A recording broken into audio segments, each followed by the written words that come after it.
Слава Украине, привет всем от Полонского. Друзья мои, вечернее, точнее уже к ночи дело. Новости сегодня, последний день апреля, да, 30 число. Интересные новости. В Москве крик, писк, вой, сопли по всей морде по поводу того, что они не знают, пролетят ли наши добрые дроны или ракеты на парад, на Победобесие 9 мая, когда там соберется вся шобла путирастов и со своими танками, с ракетами, этими всеми, своими этими пусковыми установками, многочисленным лишним составом, который наши дроны и ракеты вот так вот могут сделать абсолютно лишним. Вот. Но я не знаю, полетит оно туда, не полетит. Также большой шухер в Крыму. Они почему-то считают, что Крымский мост упадет на 9 мая. Ну, кто его знает, может и упадет, может и не упадет. Мы не знаем. Мы об этом узнаем 9 мая. Вот. Как раз день Победобесия для этого. Что, замечательный день для того, чтобы Крымский мост стал крымским хвостом поджатым. Да? Ну, на самом деле, Бог его знает. Мы не знаем, что оно будет. В любом случае, я вам скажу так. ПВО рашисты будут, судя по всему, стягивать в московский регион и в Крым.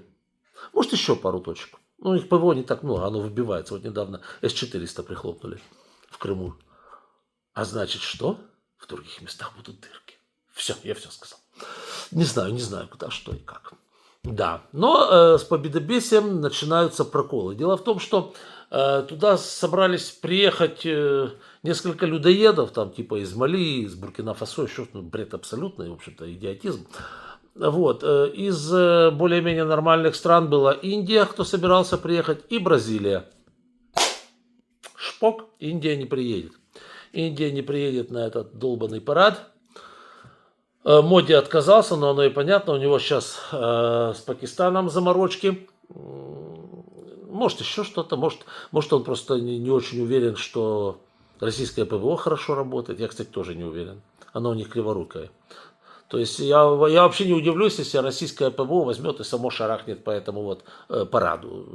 Может? Запросто. Просто вот так вот может. Поэтому такое. Поэтому Моди подумал, думает, с этими вот шкуролупами связываться, да ну его в баню. Не поеду я туда, пошли они к черту. Пускай этот Путин сам стоит на этом здании с трупчаками мавзолея, да? Вот. Здание с трупом Ленина, да. Труподом, да. Труп парня.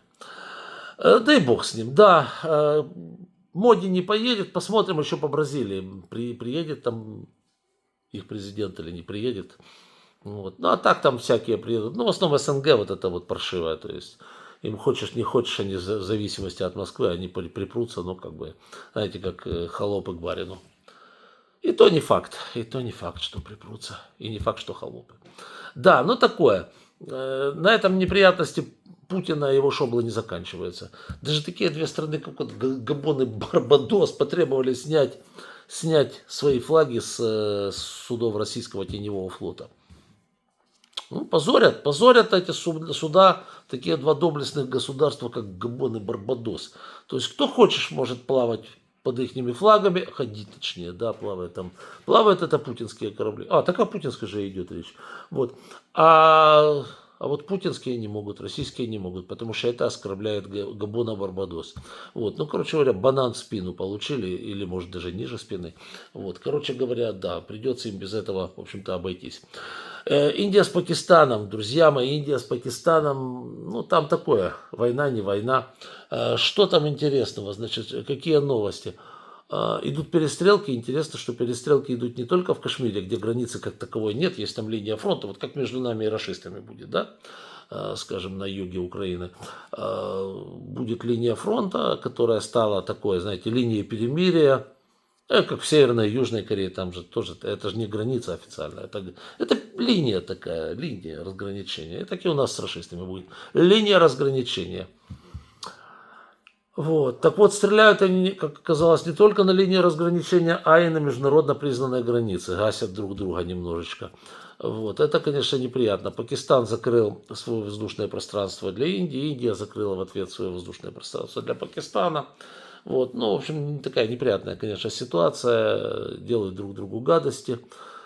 Все это началось, напомню, из-за того, что какие-то террористы расстреляли 26 человек на индийском горном курорте.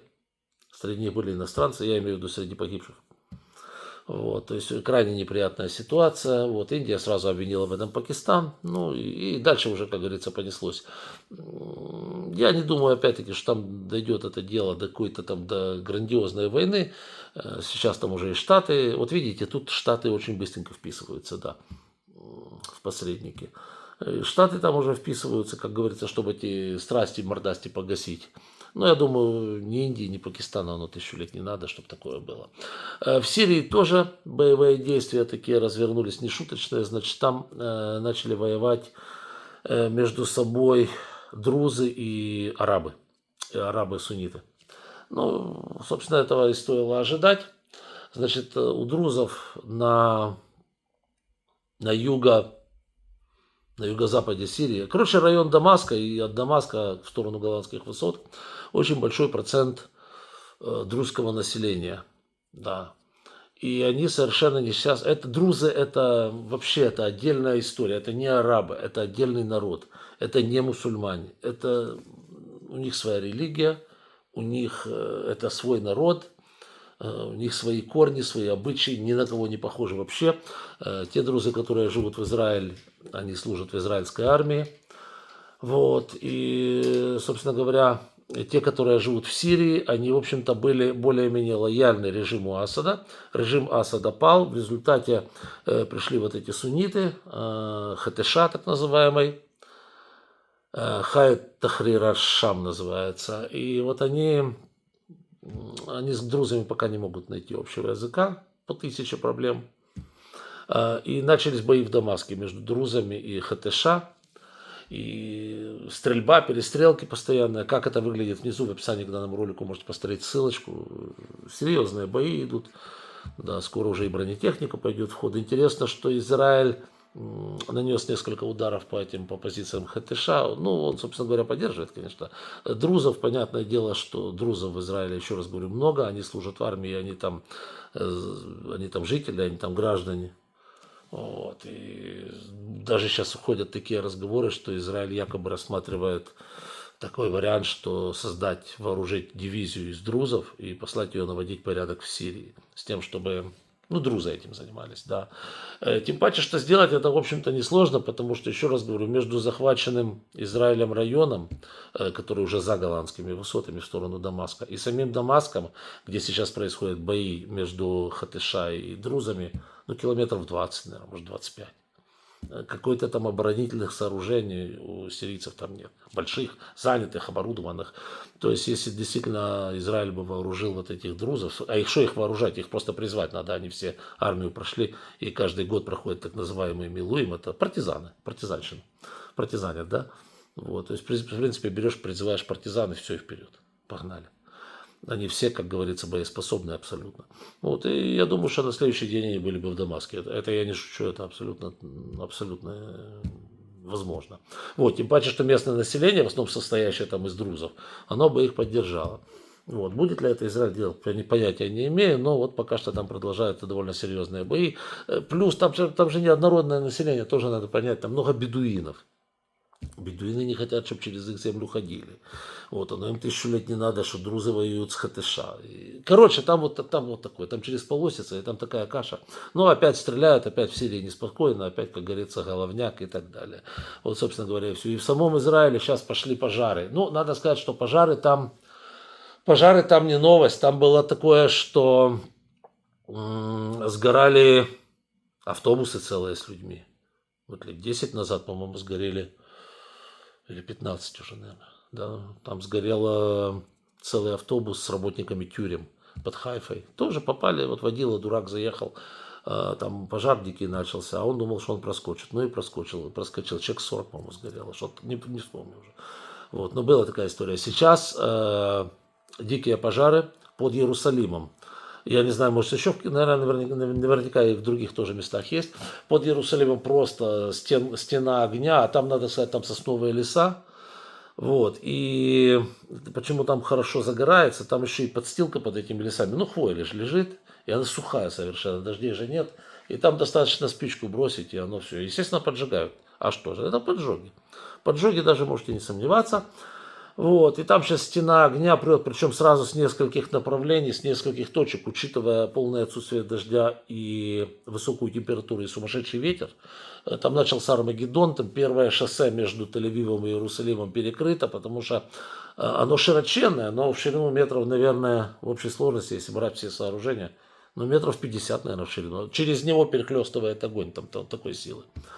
Вот, то есть жутковатая, конечно, картина, но еще раз говорю, оно там каждый, ну, не в таком объеме, но в принципе там это горит все дело каждый год, особенно под Хайфой, под Иерусалимом сильно горит. Вот, чем оно все тоже закончится, непонятно. Там у них в Израиле, скажем так, пожарная охрана у них, ну, такая, не самая лучшая. Там есть самолетики небольшие, они могут сбрасывать определенные химикаты. Но это мелкие самолеты, там типа вот как они, Як-9 или как Як-9. Вот эти, вы меня поняли. Совсем не Cessna, вот небольшие самолетики, которые сбрасывают определенные химикаты. Есть пожарные машины, но их недостаточно. И, короче говоря, это Гебель. Плюс там же еще и не пролезешь. Это все горы. Горы, горы, горы вокруг Иерусалима. И никакой пожарной машины туда вообще не подъедешь. О, поэтому, конечно, горить так, що аж гай шумить. Точнее, гай уже не шумить, бо згорів, да? Там капец. Вот так вот. И я так понимаю, что они еще и будут распространяться, эти пожары. Ну и теперь по штатам.